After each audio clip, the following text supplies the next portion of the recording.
जब किसी मजलूम के साथ अन्याय होता है तो शुरू होता है सच को सच साबित करने का एक लंबा और थका देने वाला सफर। अदालतों में शुरू होते हैं तारीख पर तारीख के सिलसिले, सबूतों, गवाहों, दलीलों और दफाओं के अनगिनत दौर। अदालत के कटघरों में जब शुरू होती है न्याय की जंग, तब कानून ही बनता है इंसाफ की तलवार। कानून ही वो ताकत है जो कागजों और फाइलों के ढेर में दबी या फिर गुनाह के गलियारों में छिपी सच्चाई को उजागर कर सकता है। इसलिए कानून को जानिए, समझिए और इसे अपनी ताकत बनाइए, क्योंकि कानून ही आपका सुरक्षा कवच है। नमस्कार, मैं हूँ हेमलता और आप देख रहे हैं कानून कनेक्शन, हमारे चैनल का एक ऐसा सेगमेंट जिसमें हम आपके लिए लेकर आते हैं आपके हक की, आपके कानूनी अधिकारों की जानकारी। कानून कनेक्शन में हम बात करेंगे आपके, हमारे और कानून के साथ हमारे कनेक्शन की। कानून से यूं तो हमारा जुड़ाव तब से शुरू होता है जब से हम माँ के गर्भ में आते हैं और फिर जीवन पर्यंत कानून से जुड़े रहते हैं। कानून ही है जो हमें सम्मान के साथ जीने का हक देता है।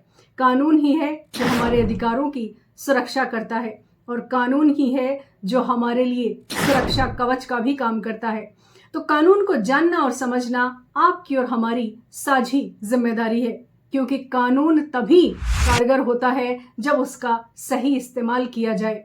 पर आप जानते होंगे, समाज में हाशिए पर रहने वाला वो वंचित वर्ग जिसके साथ आए दिन अपराध की घटनाएं होती हैं, आए दिन कुछ ना कुछ अनहोनी उनके साथ होती है, इसलिए कानून की जानकारी उन तक पहुंचाना हमारा फर्ज है। तो इस सेगमेंट में हम लेकर आएंगे खास तौर पर वंचित वर्ग के लिए कानूनी अधिकारों से जुड़ी खास जानकारियां। आज के इस एपिसोड में मैं आपके लिए लेकर आई हूं 4 तरह के ऐसे आंकड़े जो आपको ये बताएंगे कि देश में वंचित वर्ग की क्या स्थिति है। इन आंकड़ों को जानिए, समझिए और फिर इस विषय की गंभीरता को भी गहराई से समझिए कि कितना जरूरी है कानून की जानकारी होना, कितना जरूरी है कानून की जानकारी लोगों तक पहुंचाना। तो सबसे पहले बात करेंगे महिलाओं की स्थिति की। महिलाओं के साथ होने वाले अपराध अनगिनत हैं। हाल ही में एनसीआरबी की एक रिपोर्ट जारी हुई है, मई 2026 की ये रिपोर्ट है। एनसीआरबी ने 2024 की ये रिपोर्ट जारी की है मई 2026 में। क्राइम इन इंडिया रिपोर्ट 2024, जो कि नेशनल क्राइम रिकॉर्ड ब्यूरो यानी भारत सरकार का एक ऐसा संगठन जो ऐसे आंकड़ों को जारी करता है।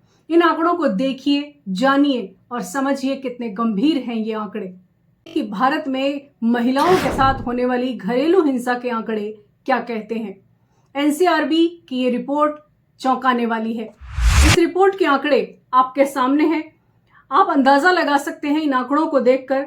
देश में 2024 में जो रिपोर्ट आई है वो 2023 तक के आंकड़ों की है और 2023 तक यानी वर्ष 2023 में महिलाओं के साथ होने वाले अपराधों के जो मामले दर्ज हुए हैं वो आपके सामने हैं। 4,41,534 मामले देश भर में दर्ज हुए हैं। और अगर घरेलू हिंसा की बात करें यानी घर की 4 दीवारी के भीतर होने वाले हिंसा की अगर बात करें तो 1,20,227 ऐसे मामले दर्ज हुए हैं जिनमें महिलाओं के साथ घरेलू हिंसा हुई है।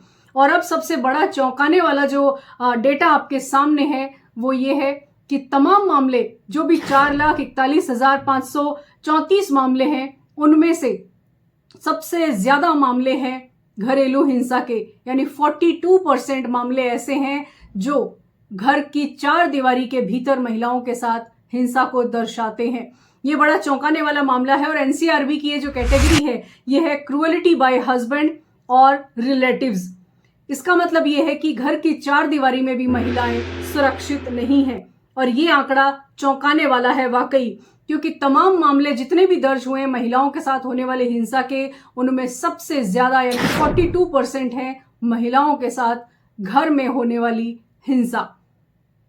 आंकड़े आपने देखे हैं, अब इन आंकड़ों को समझ लीजिए कि घर में होने वाले हिंसा, ये मामला सिर्फ घरेलू हिंसा का नहीं है। घरेलू हिंसा घर का मामला नहीं है, ये वो हिंसा है जो अपराध है और ऐसा अपराध जिसकी सजा कानून ने तय की है।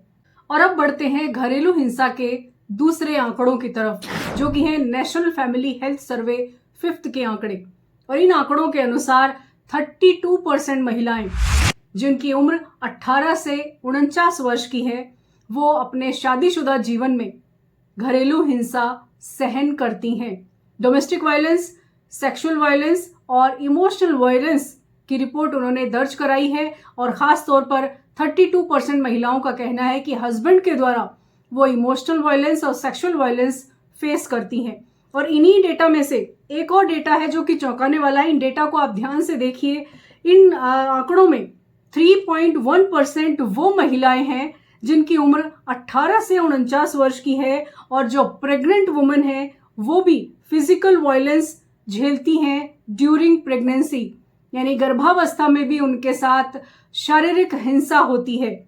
ये घरेलू हिंसा के वो आंकड़े हैं जो चौंकाने वाले हैं। और ये जो रिपोर्ट है ये है 2019 से 2021 के बीच ये सर्वे किया गया। भारत सरकार के ये आंकड़े हैं जो कि वाकई चौंकाने वाले हैं। शादीशुदा महिलाएं घरेलू हिंसा के शिकार हैं। 32% का ये डेटा अपने आप में चौंकाने वाला है। अब कहने की बात यह है कि क्या घर सुरक्षित है?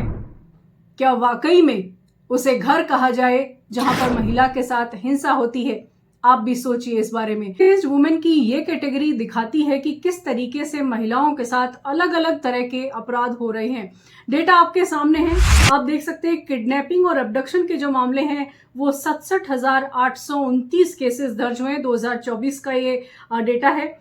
Assault with intent to outreach modesty के मामले हैं 48,303, और रेप केसेस हैं 29,536, और डॉवरी डेथ है इसमें 5,737। और अगर क्राइम रेट की बात करें तो 2023 में महिलाओं के साथ होने वाले अपराधों की जो क्राइम रेट थी वो 66.2 थी, और 2024 में ये घटकर 64.6 हो गई है। ये प्रति लाख पर ये क्राइम रेट इसमें दी गई है। मेट्रो सिटीज की बात कर ले तो मेट्रो सिटीज में दिल्ली में हाईएस्ट जो क्राइम है महिलाओं के साथ वो रिकॉर्ड किया गया है, 13,396 मामले। और बेंगलुरु में डॉवरी केसेस सबसे ज्यादा दर्ज किए गए हैं। अगर मार्जिनाइज्ड जो कम्युनिटीज हैं उनकी अगर हम बात करें, वंचित वर्ग जिन्हें हम कहते हैं, उनकी बात करें तो एससी के जो मामले हैं वो डिक्रीज हुए 3.6%, और जबकि बाकी और जो है उसमें भी डिक्लाइन हुआ है। एसटी के मामले भी इसमें 23.1% डिक्लाइन हुआ है। सीनियर सिटीजन के साथ जो मामले हैं वो बढ़े हैं 16.9%। 2024 में ये बढ़े हैं। इनमें फोर्जरी है, चीटिंग है और फ्रॉड और मर्डर के मामले इसमें दिखाई दे रहे हैं। Juvenile in conflict with law, इसके मामले जो हैं, जो 18 साल से कम उम्र के बच्चे हैं और किसी तरह के अपराध में लिप्त होते हैं, ये वो मामले हैं जो कि इंक्रीज हुआ है 11.2%। और अब बढ़ते हैं उन आंकड़ों की तरफ जो वाकई चौंकाने वाले हैं। भारत में होने वाली महिलाओं की दहेज के कारण मृत्यु के आंकड़े। ये आंकड़े जानिए, समझिए और जरा सोचिए कि कितनी महिलाएं आज भी हमारे देश में दहेज के कारण अपनी जान गंवा देती हैं। आंकड़े आपके सामने हैं, आप देख सकते हैं। 2017 से 22 तक हमारे देश में 35,000 महिलाओं ने दहेज के कारण अपनी जान गंवाई।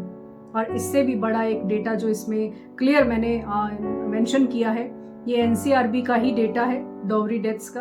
2014 से 2023 के दौरान हर दिन लगभग 16 से 20 महिलाओं ने दहेज के कारण अपनी जान गंवाई। आप डेटा में देख सकते हैं, एक एनालिसिस आपके लिए किया गया है। 2014 में 8,455 महिलाएं, 2018 में 7,166, 2022 में 6,450 और 2023 में 6,100 महिलाओं ने दहेज के कारण अपनी जान गंवा दी। और ये वो महिलाएं हैं जो अब इस दुनिया में नहीं हैं। 10 साल के ट्रेंड का ये एनालिसिस आपके सामने मैं पेश कर रही हूँ। इन आंकड़ों को जब मैं आपके सामने शेयर कर रही हूँ तो मेरे रोंगटे खड़े हो रहे हैं। ये वाकई में आंकड़े नहीं हैं, ये वो जिंदगियां हैं जो दहेज के कारण आज हमारे बीच नहीं है। ये उन परिवारों की कहानी है जिनके दहेज के कारण बेटियां आज इस दुनिया में नहीं है। कहीं ना कहीं सोसाइटी फेल हो रही है महिलाओं को सुरक्षा प्रदान करने में। कहीं ना कहीं समाज का ये सिस्टम एक बड़ा सवाल खड़ा कर रहा है कि बेटियों के लिए इतने सारे कानून, इतनी सारी कानूनी व्यवस्थाएं, बावजूद इसके हमारी इतनी बेटियां, इतनी महिलाएं हर साल दहेज के कारण अपनी जान गंवा देती हैं।